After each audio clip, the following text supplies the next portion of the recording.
Next, another type of angiopathy that I want to tell you is about the Moya disease. So this Moya disease is also a type of angiopathy which is acquired, less congenital and more of acquired. And also this is important in this neurosurgery setup because it requires surgery. This Moya disease or angiopathy requires neurosurgery or neurosurgical vascular intervention. That's why this topic is of importance for us. Okay, so it was first described by Japanese medical literature in 1957 by your Takichu and Shimozi.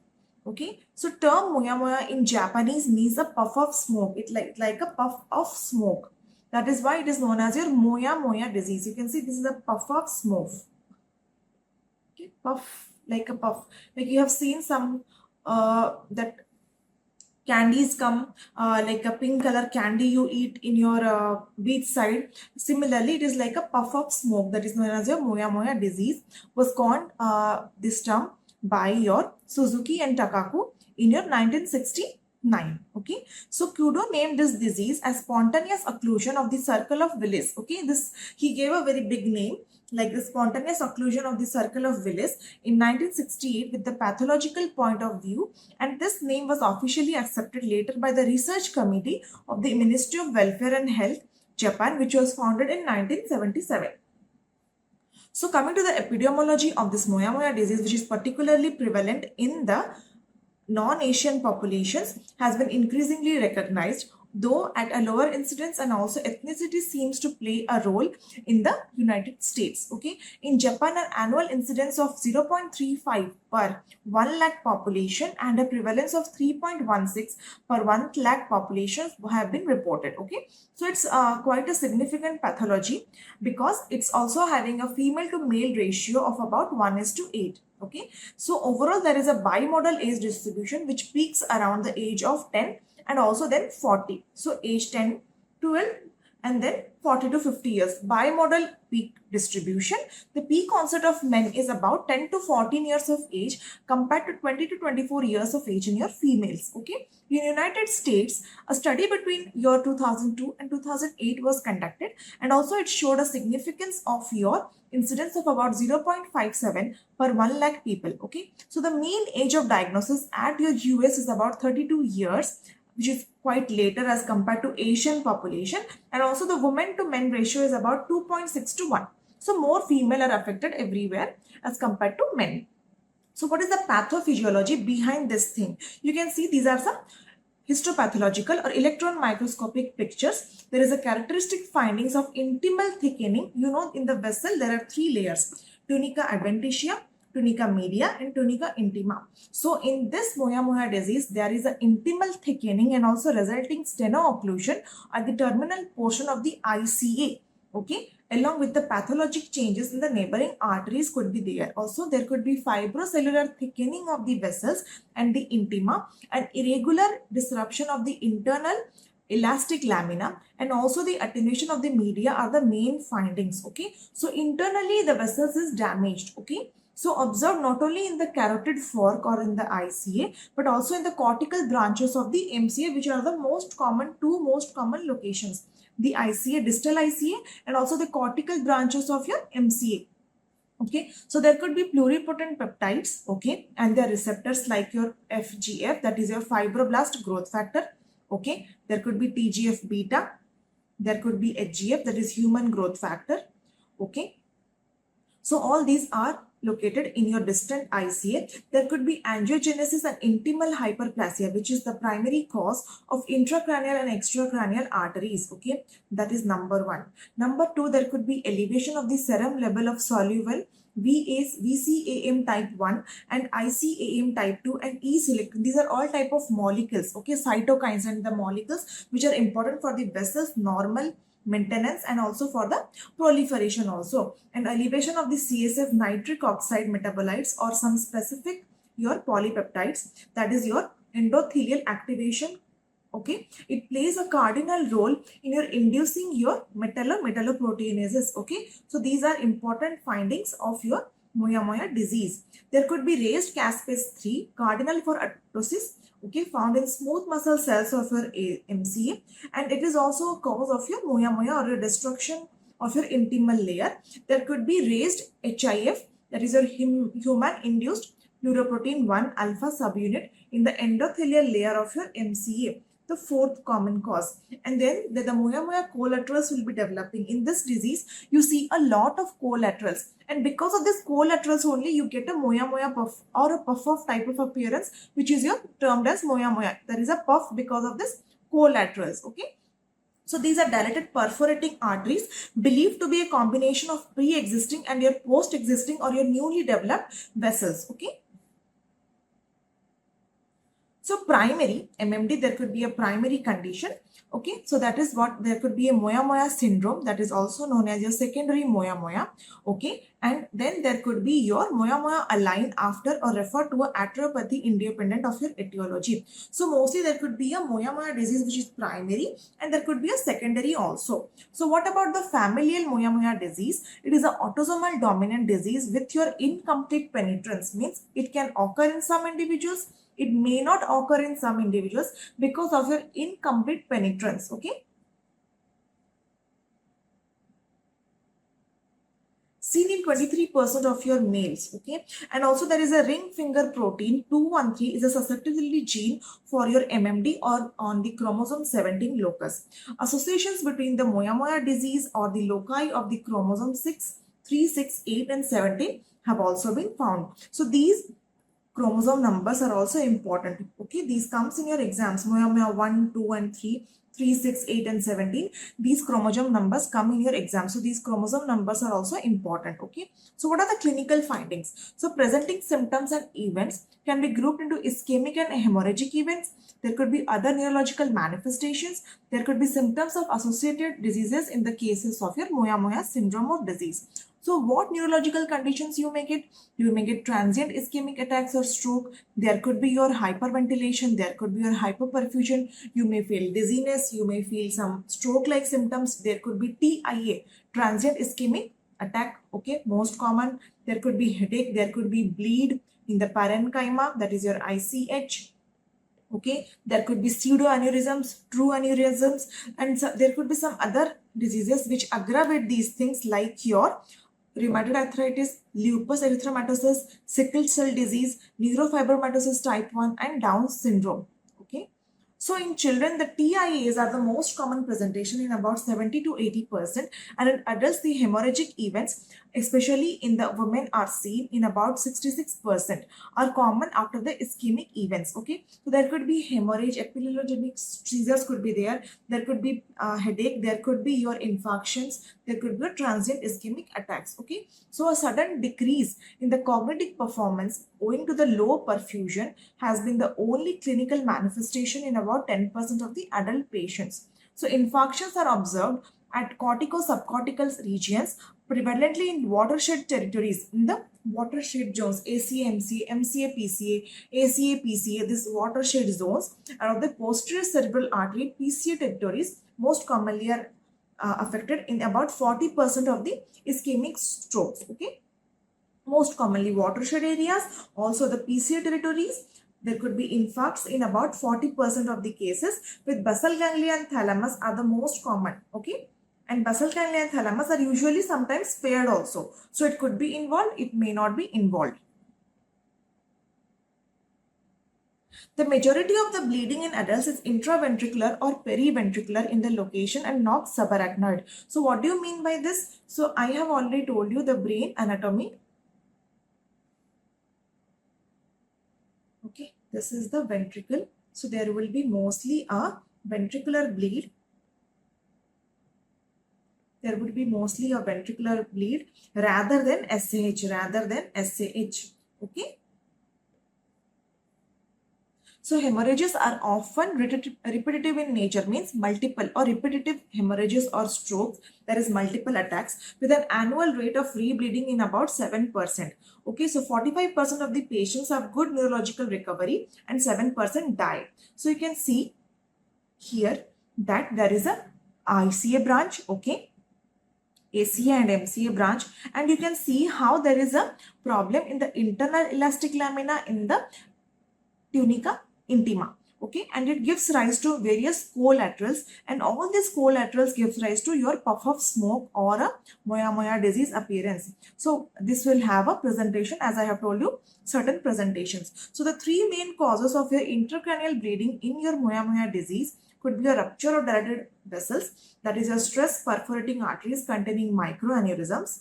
Okay, there could be rupture of these vessels. Then there could be fibrinoid necrosis, okay, of the arterial wall in the basal ganglia. There could be fibrinoid necrosis, and also there could be rupture of microaneurysms. There could be some rupture of these microaneurysms in your periventricular, in the posterior circulation, especially around the superior lateral wall of the lateral ventricle. That is this wall. This is the superior lateral wall of the lateral ventricle, which may bleed. So there could be also a recurrent type of episode. There could be recurrent ischemia also. Is the most common in adults with your Moya disease in the United States, whereas recurrent ischemia is more common in the Japanese adults with Moya disease with conservative management. So patients with angiographic patterns of posterior circulation involvement, which is usually spared, have been associated with the worst clinical outcomes presentation or higher recurrent hemorrhages. Okay, so saccular cerebral aneurysms could also be there. It's a possible cause of your rare subarachnoid hemorrhage. Okay, so there could be saccular cerebral aneurysms also. In this disease are detected in about 4 to 14% of the patients, and also 60% around your mostly it is around your cerebrovascular territory. Okay, it is mostly present in around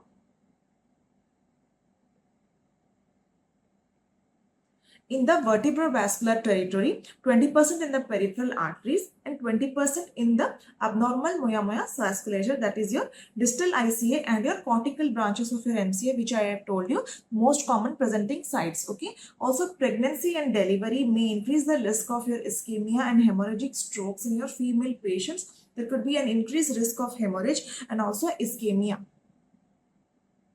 So what about the neuroimaging? Neuroimaging means there is a DSA. So DSA is a gold standard, okay, as I have told you, for any vascular malformations. Current recommendations are there, that is MRI and MRA has also to be done.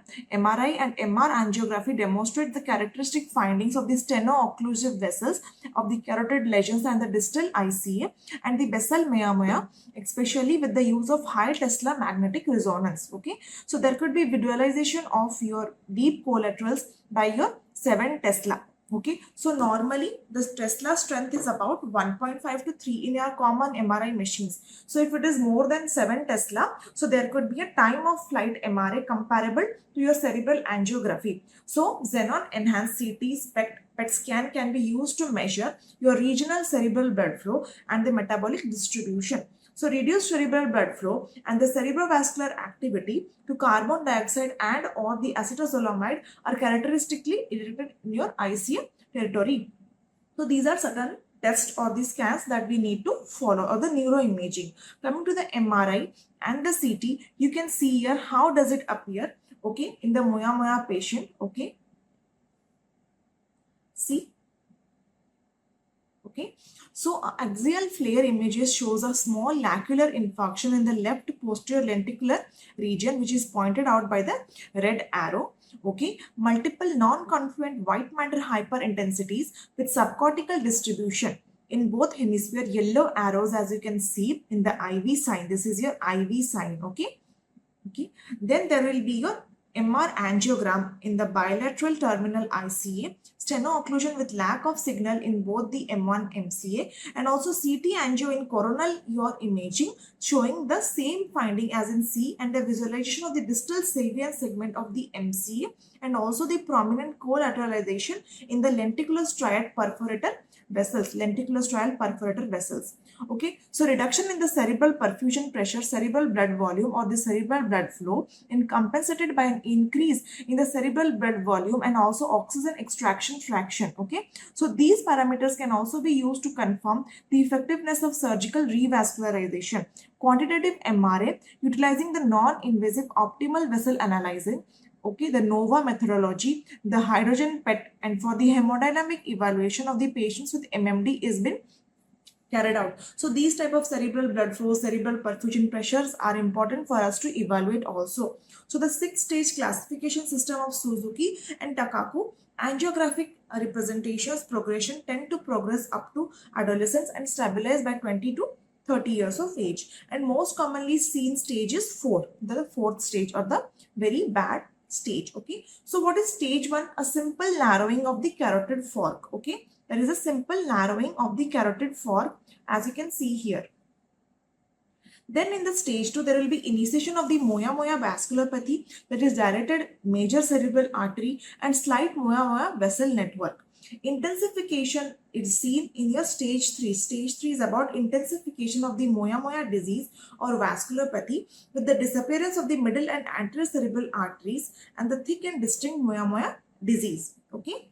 Next, coming to your type 4, which is the most commonly seen in your pathological system, that is your minimization of the Moya vasculopathy, that is disappearance of the posterior cerebral artery and also narrowing of the individual Moya vessels. There could be narrowing. What do you mean by narrowing? Means the brain is going to infarct. If suppose there is narrowing of the vessels or narrowing of the collaterals, means the brain is not getting the blood flow. So there is a chance of infarction or your ischemia. There is a chance of your ischemia or infarction. Okay. So next, stage 5, there will be reduction of the Moya vasculopathy, disappearance of all the main cerebral arteries arising from the internal carotid artery system. Okay. Further minimization of the Moya vessels and an increase in the collateral pathways from the external carotid arteries or the systems. Okay. So disappearance of the Moya vasculopathy, disappearance of the Moya vessels with the cerebral blood flow, okay, derived only from the external carotid artery is there. So ICA will be mostly occluded. So blood supply is mostly from the ECA, that is from the superficial, the ECA, the external carotid artery supplies will come to the brain, okay, and the vertebrovascular system, that is the posterior circulation, as I have told you, the vertebrovascular system artery will provide. So ICA will be occluded. So supply will be by ECA and your posterior vertebrovascular system will be supplying. Okay, so these are the 6 stages of how the vessel proliferation occurs or the vasculopathy occurs in your Moya disease. So Moya disease, I am telling you again, it is important for your neurosurgical point of view. Why? Because we are going to do surgeries on this system or the vasculopathy. Okay. So what are the limitations of these Suzuki classification? First, it's pure morphological based, okay, focusing on the occlusion and collateral pattern in your DSA, and also it hence fails to deflect or hemodynamic compromise, and it fails to tell us about the part which is perfused or not perfused, the brain part which is good in there or not good. So it fails to tell us all these things. So that is why it is a lacuna in this classification system. Next, there are unclear boundaries between the grades, okay, and next there could be no clear quantitative data or standard for your Suzuki classification. So it is like how much stenosis, whether the stenosis is 40%, 50%, 30%, like you must be reading about your grades of trauma in liver, in your renal artery, in your renal system, in your spleen. So you know every stage progresses by some quantitative data like your 10%, 30%, 50%. So there is no specific data in this Suzuki system. That's why it is not beneficial, or that's why it has some lacuna or limitations. Okay, next we have got the Berlin classification system or the Berlin grading system. So what systems we have got? We have got Suzuki system, we have got the Berlin grading system. So Berlin grading system is for Moya disease. Okay, so what is there? It will also have some specific characteristics like based on your DSA, based on your MRI, based on your CVR, that is your cerebrovascular flow or your reflux. Okay, so steno-occlusive lesion plus Moya disease, we have been given 1 point. Steno-occlusive lesion and your vascular systems, and also there could be intracranial anastomosis 2 points, extracranial anastomosis 3 points. No steel phenomenon will be 0 and steel phenomenon will be 2. If suppose in MRI there is no signs of infarction, it is 0, and signs of infarction it is 1. So this is how there will be certain characteristics which are given, some numberings like 0, 1, 2, 1, 2, 3, and based on that the Berlin system or the grading system is there. Okay, so you no need to go very deep into it. Just remember what criteria it has got: DSA, MRI and CT, and Berlin system is a classification system for your Moya disease. Next, there is a Hawkin MRA score and grading. So this Hawkin is also having a MRA or the score and grading. It is also based on your ICA, MCA, ACA, PCA, and it based on your normal, your anatomy, your stenosis. Suppose there is a discontinuity or there is an invisible vessel. So different grades and scorings have been given. So this is also a type of your Hawkin system based on your MRA or MR angiography of various vessels like ICA, MCA, PCA, okay, all these things type of things, okay. So ACA also. So coming to the main part, that is the treatment part. So what is the treatment about of this Moya disease? Because of the etiology of the Moya disease is unknown, no medical treatment is available. So acetyl salicylic acid, that is your aspirin or other antiplatelet drugs, are also given because studies have revealed that these may influence the progression of the vascular stenosis. Okay. So calcium antagonists and steroids have been empirically administered for headache and involuntary movement of your frequent TIAs and respectively. So calcium antagonists and also headache, like your migraine medications are also given. Migraine medications are common.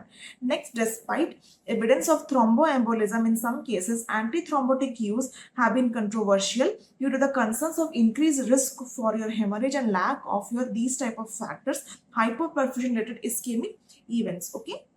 What antithrombotic medications can be given? Okay. So these have some your controversies means some departments or some your guidelines say, like your UK guidelines says that you should give these therapies, and some guidelines say that you should not give these therapies or should not give this antiplatelets or things because it can progress or it can aggravate bleeding, it can aggravate the bleeding. So that's why these are some type of things that is controversial, but anyways we have to know that we can give some antithrombotic and thrombolytic use can be given in your ischemic type of your MMD, ischemic type of your Moya disease, it can be given.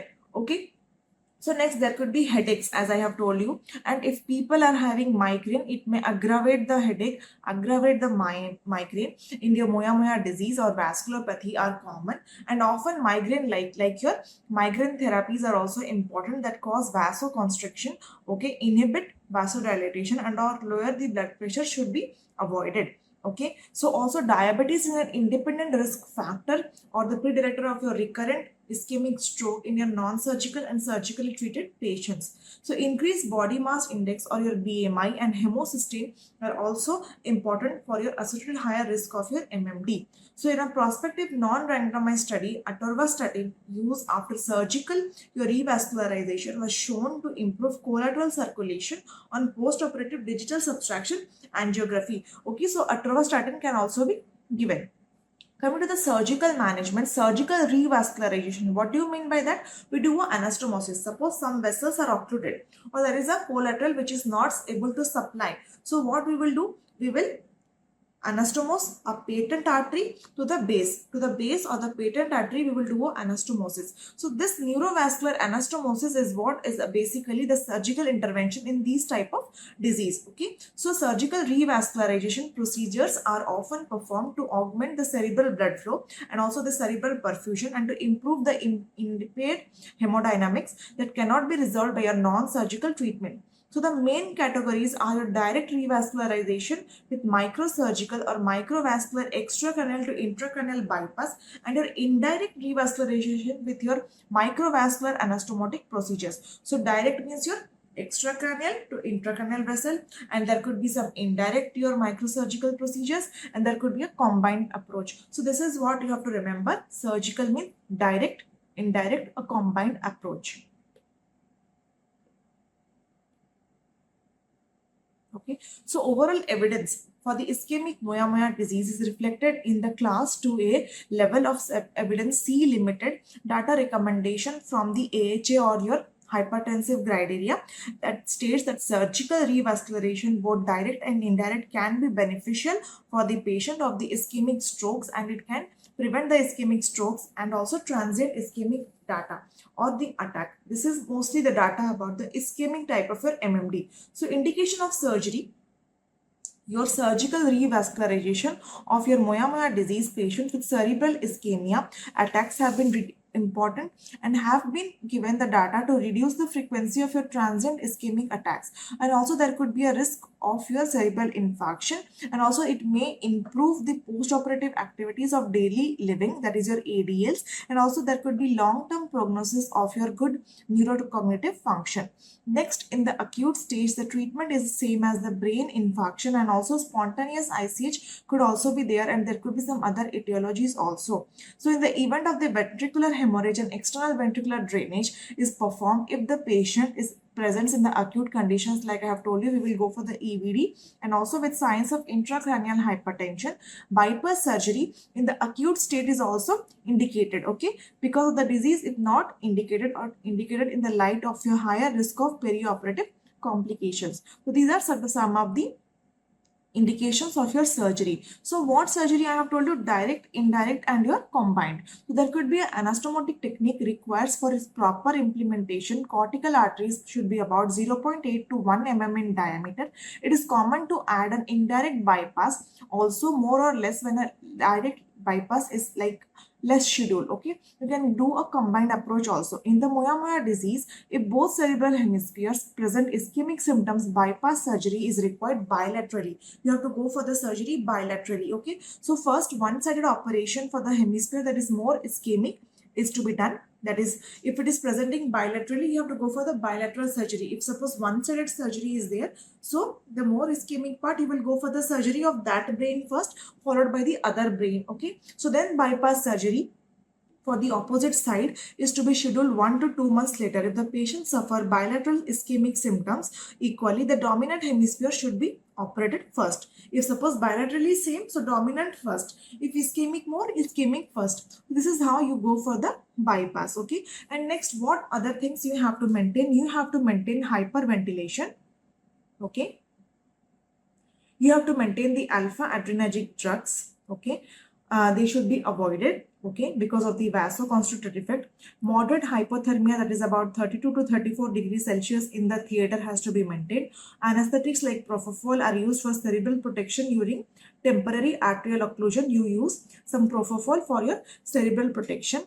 Slightly elevated parameters like your 100 to 130 mm of mercury and plasma expanders should be used intraoperatively to prevent any ischemic event. Okay, so donor vessel, that is your superior temporal artery. What is the donor vessel of your ECA? So STA, that is a superior or superficial temporal artery, is a branch of your ECA. So this is your donor vessels which we merge or anastomose with the ICA which is occluded. Okay, so it will have an external diameter with a not less than 1 mm. It should not be less than 1 mm because vessels of smaller diameter have a higher percentage of occlusion, obviously, and also they deliver a low blood flow rate, and also they are not useful and more difficult to anastomose. And also we are doing this anastomosis under the microscope. Okay, to prevent mechanical vasospasm, it is useful to apply topical dilated papaverine and also nimodipine. You can ask topical.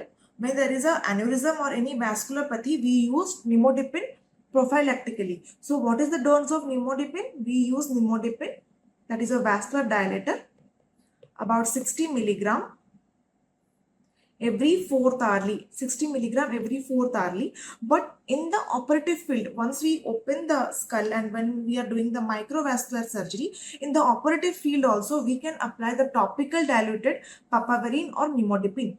Okay, to prevent what? To prevent the vasospasm. Okay, if there is vasospasm, how do you do the surgery? You cannot do the surgery. So this is how a skull is placed. When I will be telling you about the anatomy and also the positions of the surgery and also about them surgical instruments. So this is a skull head holder. Okay, so I will be showing you about some various types of head holder. So this is type of a Larkes head holder or a holder. It is there, so it is able to fix the head. Suppose the patient after intubation, we need the position of the head in a certain position in certain degree. So this is a head holder which is fixed, and we place the person in the right position so that we are able to anastomose the required artery with the inner artery. So that is why this head holder or the position is being used. In my time, in my NEET SS exam, I had shown an image based question in your neurosurgery. That is, there was some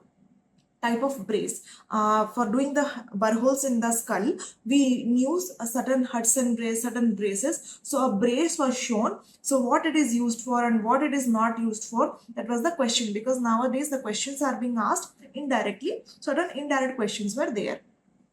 So we have to include or avoid, we have to be very careful to avoid the incidental injury of your occipital arteries or contralateral STA during the head fixation.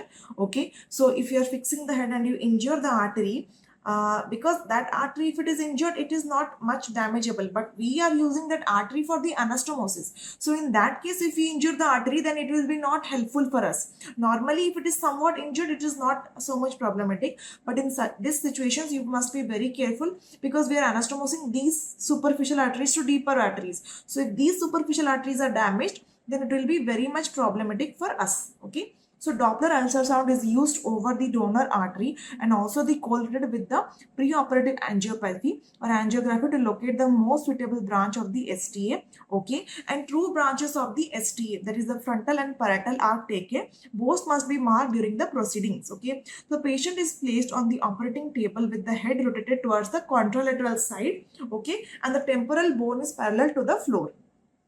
This image is about a direct bypass surgery. So that is a direct STA MCA bypass. So MCA is a branch of your ICA and STA is the ECA branch, and we are doing a direct bypass, as you can see from the image.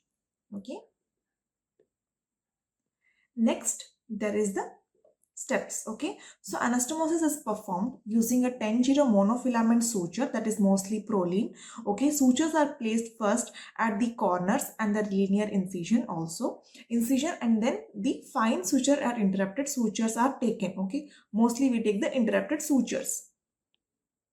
And the intima are always included in the suture to avoid any increased tension at the suture site. So we have to include the intima, and it is a very fine microsurgical surgery. Okay, and it will also take very much time also. Also remove the first distal tip and then remove the proximal tip. As you do in any type of anastomosis, you remove the distal tip and then the proximal clip of the recipient artery.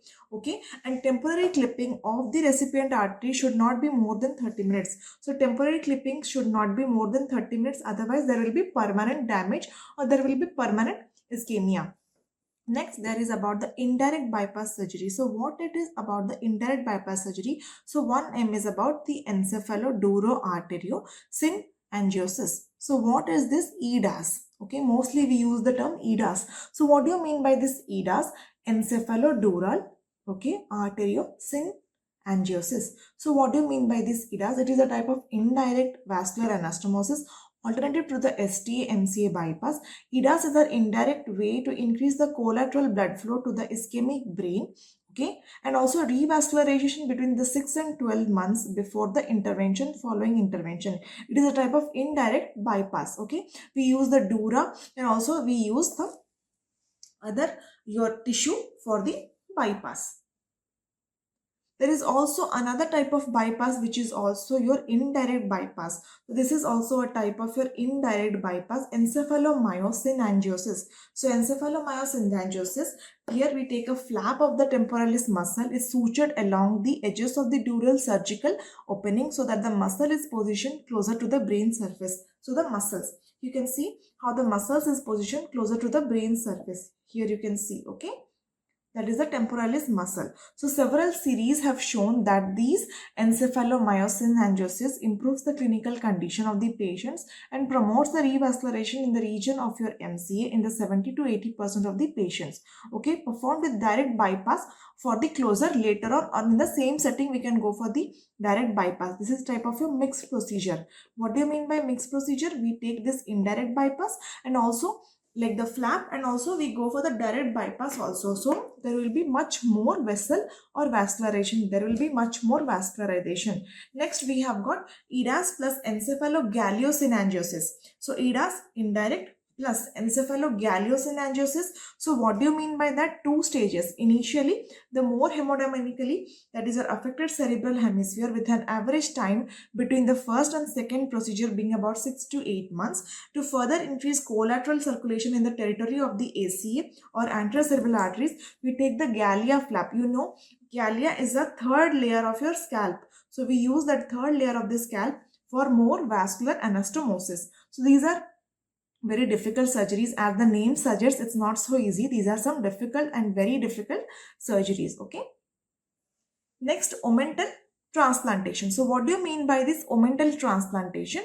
We take the omentum with your graft and also we place it in the brain and also the skull for the vascularization.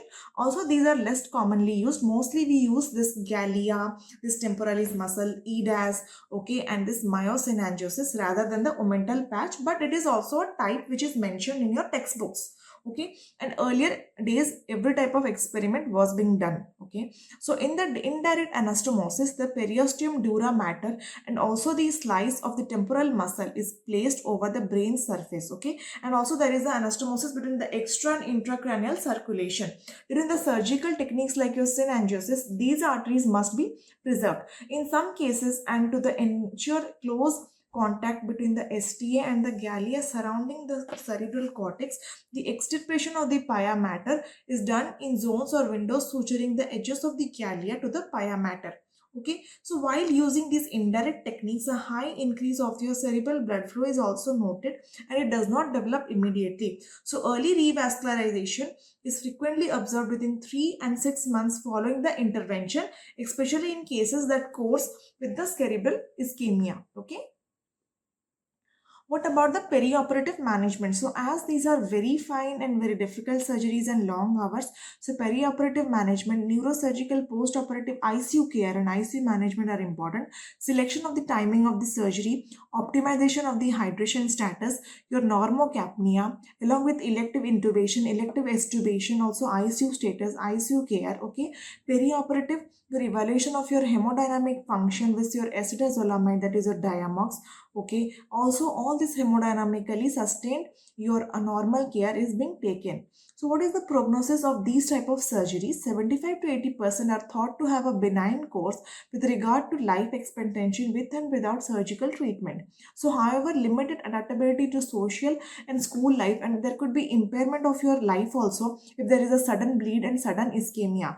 After revascularization procedures, the majority of the adult patients with MMD have been reported to be free from these attacks. Okay, so in India, certain higher centers in India, like your NIMHANS, like your Sri Chitra Kerala, there could be your AIMS Jodhpur, AIMS Delhi. These type of procedures are commonly carried out because these neurovascular setups need higher techniques, not the normal neurovascular setups.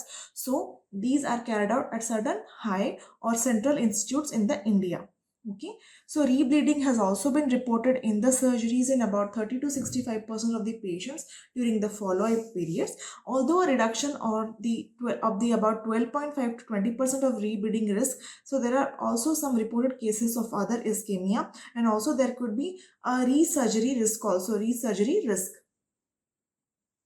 Patients having unilateral Moya disease should be carefully followed up, okay, as about 7% to 27% of these patients, including children, were reported to progress to bilateral Moya disease within a few years. So you have to go then for the 2 sets of surgeries. So you have to monitor these cases also, and surgery is a good option when it is done in the preliminary or early stages. As I have shown you the classification pathological, the stages, that is your 1 to 6. So when it is done in the early stages, this is good and beneficial to the patient also. So what type of questions may come? Questions may come, what are the options of surgeries, or what are the types of surgeries that you may see in these type of Moya disease that you have to go through. Okay, so coming to the question and answer discussion part, we will go through few questions. Which of the following angiographic features or findings is characteristic of your Moya disease? Onion skin appearance, puff-up scope appearance, beading of intracranial arteries, Moya sign in your vertebral artery territory. It is your puff-up scope appearance, also appearance due to your abnormal collateral vessels. Also this is present in the distal ICA, in the MCA cortical branches, not in the vertebral arteries. So when these arteries are affected, the supply is by the superficial temporal artery or the ECA branches, and the posterior circulation, that is your vertebrobasilar artery. So on digital subtraction angiography, Moya disease shows a puff of smoke, that is Japanese means a Moya appearance, due to the fine fragile collateral vessels that develop around your steno's internal carotid arteries. Okay. Moya disease most commonly involves progressive stenosis of which artery? ACA, MCA, ICA distal portion, vertebral artery. So we have discussed that it depends or it affects first the internal carotid artery, that is the distal portion. Okay, and Moya disease typically involves progressing narrowing or occlusion of the distal ICA, especially at the terminal bifurcation, leading to involvement of your ACA and your MCA origins also. Which of the following procedure is a direct revascularization procedure technique used in Moya disease? This is what I told might come in your INISS or your NEET SS exams. Okay, EDAS, encephaloduroarteriomyoangiosis, EMS, that is your encephalomyoangiosis, STA-MCA bypass, EGS, encephalogalliosyngangiosis. So STA-MCA bypass is a direct type of your revascularization surgery. It is a superficial temporal artery to the middle cerebral artery anastomosis. Is a direct revascularization procedure providing immediate blood flow to the ischemic cortex, while the EDAS and others are indirect methods on relying on your neurovascularization or your neovascularization. Which of the following condition is most strongly associated with your Moya disease? Neurofibromatosis is type 1, Down syndrome, Marfan syndrome, multiple sclerosis. So most commonly various congenital diseases are affected in your Moya diseases, which are predisposing your genetic factors. So one such example is your Down syndrome. So Moya disease is associated with your several syndromes, including Down syndrome, sickle cell anemia, okay, neurofibromatosis type 1 also. But the strongest pediatric association is about the trisomy 21, that is a Down syndrome. A 5-year-old child presents with transient ischemic attacks, okay, and is diagnosed with your Moya disease. Okay, which of the following is the most appropriate next step in the management? High dose steroids, antiplatelet therapy only, surgical revascularization, observation with serial MRIs. Already this child is diagnosed with Moya having the symptomatic TIA. So we cannot wait and watch. We have to go for the surgery. So in this setup or in this example, we have to go for the surgery. If suppose the question would have been that a child was detected with a Moya unilateral and also asymptomatic incidental finding, then we could have thought of about your platelets, and also we could have thought about serial MRIs and observation. But as this child is having certain your symptomatic already, so we cannot wait because it will be detrimental to the life of the child also. There could be neurological deterioration and also there could be delay in the progression. So surgery is our option. So we must go for the surgery. Okay. So in children with ischemic symptoms due to Moya, surgical revascularization, often indirect, is the treatment of choice to prevent progression and future infarcts.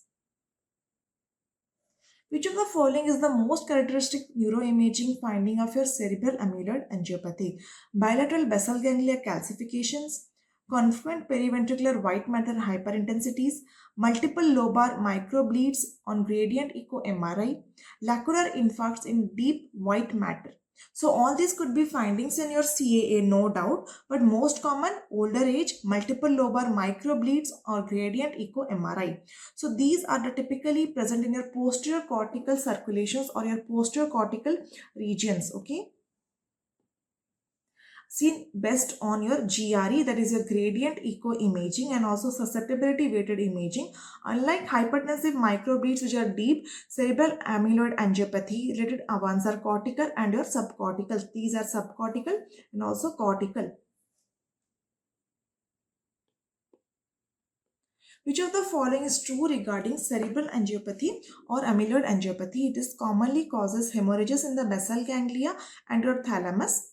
It is strongly associated with your chronic hypertension. It is a leading cause of your lobar hemorrhages in the elderly, and also it spares the leptomeningeal and cortical vessels.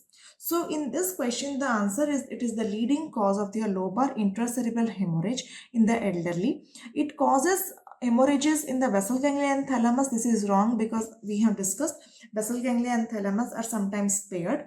Okay, it could be a cause of your non or your normal hypertension bleed. I have told you there could be a normotensive bleed, not hypertension.